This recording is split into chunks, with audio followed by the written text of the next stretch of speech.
বিশ্লেষণের পর পরিবর্তিত ঘনমাত্রা নির্ণয়ের যে প্রসেসটা আছে ফ্যারাডের ফার্স্ট ল অনুপাতে, সেটাকে আমরা একটু ডিরাইভ করার চেষ্টা করব এবং কত সহজে কিভাবে করা যায় সেটা আমরা একটু দেখার চেষ্টা করব।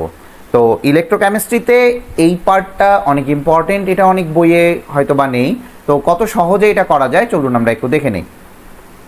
তো চলে আসি, সর্বপ্রথম একটু বুঝতে হবে যে আমাদের কয়েকটা জিনিস জানে রাখতে হবে, তার মধ্যে তড়িৎ বিশ্লেষ্যটা কী জিনিস। তো চলে আসি, এটা হচ্ছে আমাদের তড়িৎ বিশ্লেষ্য। এই তড়িৎ বিশ্লেষ্যের একটা আদি আয়তন আছে, আদি ঘনমাত্রা আছে এবং আয়তন আছে, আদি ঘনমাত্রা এবং আয়তন আছে। তো আদি ঘনমাত্রা ভালো করে বুঝেন, এটা তড়িৎ বিশ্লেষণের আগে ভালো করে বুঝবেন। এই যে তড়িৎ বিশ্লেষ্যটা আছে, তড়িৎ বিশ্লেষণের আগে আমার জাস্ট বুঝবেন, এইখান থেকে আপনি শিওর থাকেন কমন পাবেন। তড়িৎ বিশ্লেষণের আগে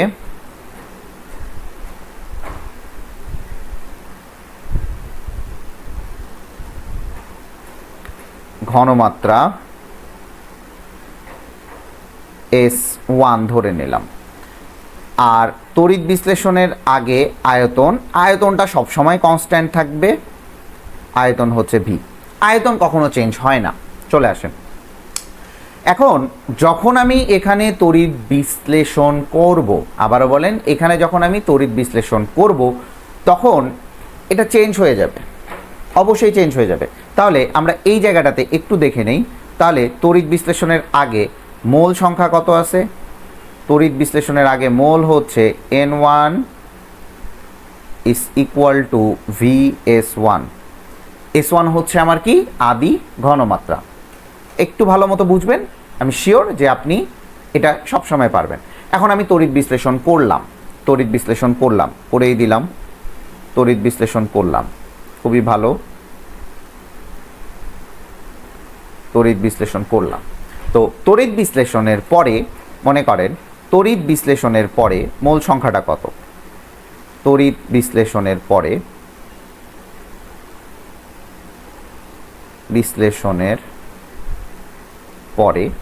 তাহলে তড়িৎ বিশ্লেষণের পরে মোল সংখ্যাটা কীভাবে বের করি? আমরা ফ্যারাডের সূত্র অনুপাতে কি জানি? W equal to MIT divided by E into 96,500। যদি আপনি কুলম্বে বের করতে চান, যদি ফ্যারাডেতে বের করতে চান, just MIT divided by E করলেই হবে। এখন চলে আসেন, তাহলে আমরা কি জানি? W by M is equal to IT divided by E into 96,500। এই যে আপনি দেখতে পাচ্ছেন W বাই M, এই W by M equal to আমি কি লিখতে পারি ভাইয়ারা? W by M equal to আমি লিখতে পারি মোল সংখ্যা। তার মানে আমি এখানে লিখতে পারি N is equal to IT divided by E into 96,500। তাহলে এই মোলটা, এটা আমি N2 ধরলাম, এই মোলটা হচ্ছে আমার তড়িৎ বিশ্লেষণের পরের মোল সংখ্যা। তাহলে এই মোলটা পরের মোল সংখ্যা, তাহলে এখানে অবশিষ্ট যে মোলটা থাকবে সেটার ঘনমাত্রাটাই হবে আমার পরিবর্তিত ঘনমাত্রা। তাহলে অবশিষ্ট মোল কোনটা ভাইয়া? অবশিষ্ট mole equal to N3 equal to N1 minus of N2।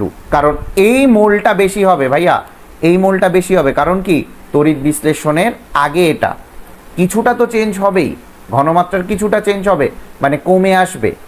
That's why N2টা সবসময় দেখবেন ছোট হবে, N2টা ছোট হবে। এটা মনে রাখবেন, যে এই জায়গায় মনে রাখবেন N2 is less than N1, এটা বোঝার চেষ্টা করবেন।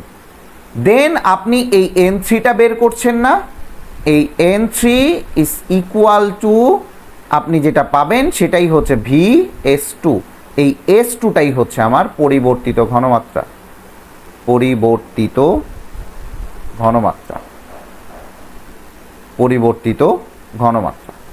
ভাইয়া এইখান থেকে আপনি S2টা বের করেন, এখান থেকে S2 is equal to N3 divided by V। এইটা আপনি পাচ্ছেন টোটালটা, এটা আপনি পাচ্ছেন টোটালটা। ভাইয়া এটার কি শর্টকাট ফর্মুলা আছে? জি আছে, শর্টকাট ফর্মুলা আছে। তাহলে শর্টকাট ফর্মুলাটা কি ভাইয়া? শর্টকাট ফর্মুলা হচ্ছে ডিরেক্টলি আপনি এইভাবে করতে পারেন, পরিবর্তিত ঘনমাত্রা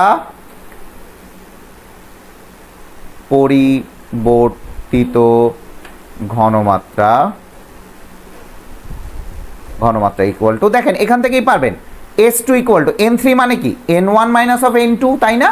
N1 মাইনাস অফ N2, তার মানে পরিবর্তিত ঘনমাত্রা S2 is equal to N1 এর মানটা বসান, আবারও বলি আপনি পুরাটাই বসান, N1 এর মানটা বসান, S1 V minus of N2 এর মানটা বসান, N2 এর মান হচ্ছে আপনার IT divided by E into 96,500। এখন এই যে ভিটা আছে না N3 এর মানটা, এই ভিটা এখানে বসায় দেন, জাস্ট ভিটা বসায় দেন। এইটাই হচ্ছে আমার পরিবর্তিত ঘনমাত্রা যদি আপনি শর্টকাটে করতে যান। আবারও বলি, যদি আপনি শর্টকাটে করতে যান তাহলে এটাই হচ্ছে আমার শর্ট ফর্ম, এটা হচ্ছে আমার শর্ট ফর্ম। আমার কথা মনে হয় বুঝতে পারছেন, এটাই হচ্ছে আমার শর্ট ফর্ম। দেখেন কিছুই না, কিভাবে অ্যাব্রিভিয়েশনটা করছি সেটা দেখবেন। আর হচ্ছে পরিবর্তিত ঘনমাত্রা যদি ডিরেক্টলি করতে চান তাহলে এই অ্যাব্রিভিয়েশনটার শর্ট ফর্মটাই এইটা, সবাই এটাই করে। যাই হোক, চলে আসি আমরা একটা ম্যাথমেটিক্যাল প্রবলেম সলভ করি। প্রথমতই চলে আসি, এখানে আমার বলা হয়েছে এত আয়তনে, তার মানে আমার এখানে কি দেয়া আছে ভাইয়া? এখানে আমার ভি দেয়া আছে। তাহলে ভি দেয়া আছে এত আয়তনের, এত এম নিকেল নাইট্রেট দ্রবণ দেয়া আছে। আবারও বলি, নিকেল নাইট্রেট দ্রবণ দেয়া আছে, তার মানে এটা আমার আদি ঘনমাত্রা S1। তাহলে তড়িৎ বিশ্লেষণের আগে লেখেন, তড়িৎ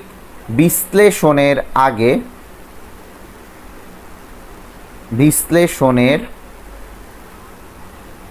আগে মোল সংখ্যা মোল N1 is equal two 0.5 into হচ্ছে 2, তার মানে মোল এত মোল, তার মানে আমার আসবে এখানে 1 মোল আসবে।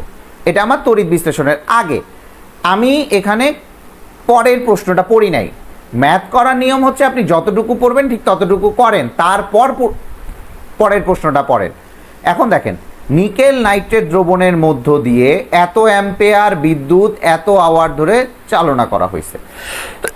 তাহলে একটু বোঝার চেষ্টা করেন, এইখানে আমার আই এর মান দেয়া আছে আর এখানে আমার টি এর মান দেয়া আছে। এখানে আমার আই এর মান দেয়া আছে, এখানে আমার সময়ের মান দেয়া আছে, এবং এটাকে আমাকে সেকেন্ডে কনভার্ট করে নিতে হবে। অবশ্যই এটা বুঝবেন।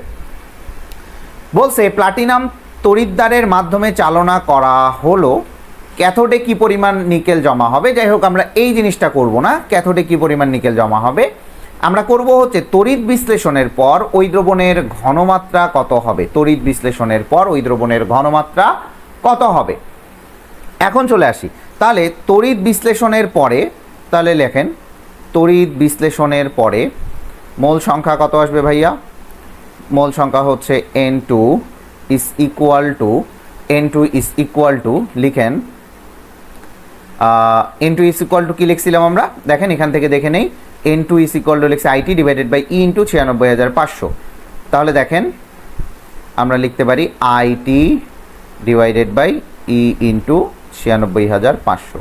ভাইয়া এখানে E কি?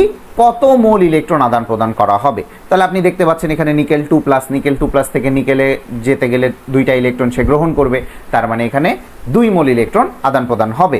তার মানে এখানে E এর মানটা হবে 2। তার মানে এই জায়গায় দেখেন I এর মান দেয়া আছে 3.7 ইন্টু টি এর মান হচ্ছে 6 ইন্টু 3600 ডিভাইডেড বাই 2 ইন্টু 96,500। তাহলে চলে আসি এটা কত আসে আমরা একটু দেখে নেই, ক্যালকুলেটর চাপি। 3.7 into 6 into 3600 divided by 2 into 96,500, এটার মান আসবে হচ্ছে আপনার 0.414, এইটা আসবে এত মোল। এখন দেখেন আমি তাহলে অবশিষ্ট মোলটা বের করি। অবশিষ্ট মোল সংখ্যা কত ভাইয়া? N1 minus of N2। তাহলে N1 এর মান কত ভাইয়া? 1 মোল মাইনাস অফ 0.414 এত মোল। তাহলে অ্যান্সার কত আসে? মাইনাস অফ 1 0.586 ধরে নিলাম এত মোল। তাহলে এখন দেখেন এই মোলটা থেকেই আমি ইজিলি কিন্তু আমি এটা N3 ধরে নিলাম, তাহলে এটা ইকুয়াল টু আমি N3 ধরে নিলাম, তাহলে ইজিলি আমি S2টা বের করে নিতে পারবো। তাহলে পরিবর্তিত ঘনমাত্রা যদি আমি S2 ধরি তাহলে N3 is equal two VS2। S2 হচ্ছে আমার পরিবর্তিত ঘনমাত্রা, তাহলে S2 is equal to N3 এর মান কত ভাইয়া? N3 এর মান হচ্ছে 0.586 আর V এর মান হচ্ছে 0.5, তাহলে কত আসে? 0.586 ভাগ 0.5 1.172 মোলার, 1.172 মোলার। এখন এইটাই হচ্ছে আমার পরিবর্তিত ঘনমাত্রা, এটাই হচ্ছে আমার পরিবর্তিত ঘনমাত্রা। আপনি যদি একবারেও করতে চান কোনো সমস্যা নেই, আপনি যদি শর্ট ফর্মুলাটাও বসাতে চান কোনো সমস্যা নেই। আশা করি এই প্রবলেম আর কখনো আপনারা মানে প্রবলেম ফেস করবেন না এই ম্যাথমেটিক্যাল প্রবলেমটাতে। ইনশাল্লাহ এরকম শর্ট ভিডিও দেখার জন্য আমাদের চ্যানেলের সাথেই থাকুন। আবার দেখা হবে। আসসালামু আলাইকুম।